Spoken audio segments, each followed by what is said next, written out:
কমার্শিয়ালে মানে লঞ্চে এরকম একটা বিষয় একটা রটাই আছে যেটা সাধারণত মানুষ বলে থাকে যে লঞ্চে নাকি খুব অশ্লীল কাজ হয়। আর এটা আজকে একবারে সাক্ষাৎ দেখলাম আর কি।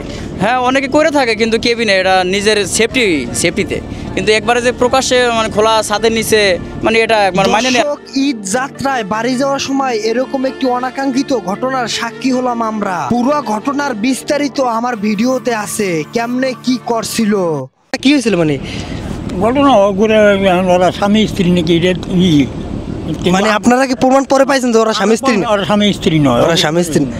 ওরা আনবে কি মানে ইন্টিমেট হয়ে গেছিল নাকি এমনি এখন খোলামেলা আকাশে আমি খোলামেলাই কর যেটা যা হয়েছে খোলামেলাই কর? হ্যাঁ, যা করে খোলামেলা আকাশে তো স্বামী স্ত্রী হয় না, স্বামী স্ত্রী হয় না। স্বামী স্ত্রী হয় না। আর এই ঘটনা আর কি কি দেখছেন ভাই? এদিকে আসেন, আমরা যা দেখছেন তাই কোন ভাই, আপনি কি দেখছেন? বিষয়টা হলো আমি তো শুরু থেকে আসি।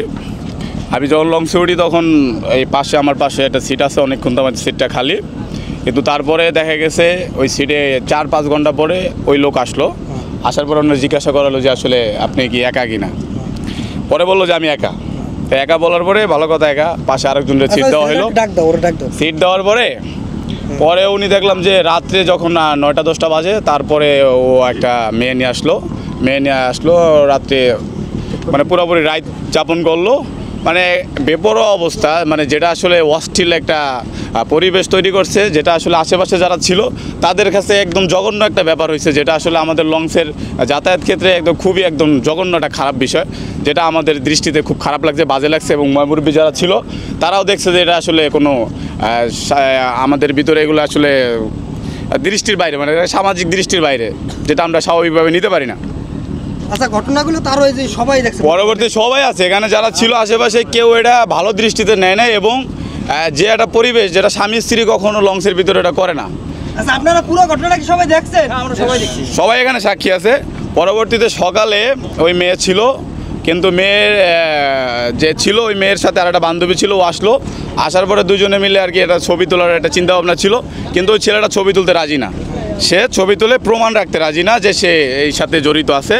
পরবর্তীতে ও মেয়ে বলতেছে যে আমার কাছে একটা ছবি আছে, এটা দিয়ে কিন্তু তোমার আমি ভাইরাল করে দেবো, তুমি যে এর সাথে আসো, এটা একটা ডকুমেন্টস এর কাছে আছে।